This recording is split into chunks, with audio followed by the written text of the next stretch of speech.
इथे कोशिंबीर बनवायला घेतलेली आहे। यामध्ये बारीक चिरून काकडी, टोमॅटो, कांदा आणि 2 हिरव्या मिरच्या आणि थोडीशी कोथिंबीर घातलेली आहे आणि दही। तर आता आपण याला तडका मारून घेऊया। इथे पातेल्यामध्ये तेल टाकले, त्यामध्ये थोडीशी मोहरी टाकायची। आता एक अर्धा चमचा फक्त त्यामध्ये जिरे घालायचे।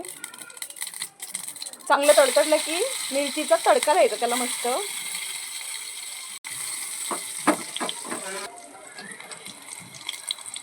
तर असा मस्त मिरचीचा तडका कोशिंबीरला द्यायचा आणि खूप मस्त लागते बरं का।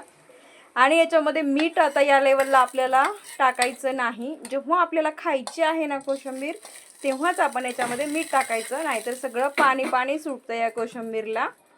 आणि मस्त मिक्स करून घेऊया। जो आपण तडका टाकलाय तो किती मस्त झालेली आहे बघा आपली कोशिंबीर। तर चला एकदा रेसिपी नक्की करून बघा। अशी जर कोशिंबीर बनवली ना एकदम भारी लागते। एकदा करून नक्की बघा आणि चॅनलला जास्तीत जास्त लाईक, शेअर आणि सबस्क्राईब करा। बाय।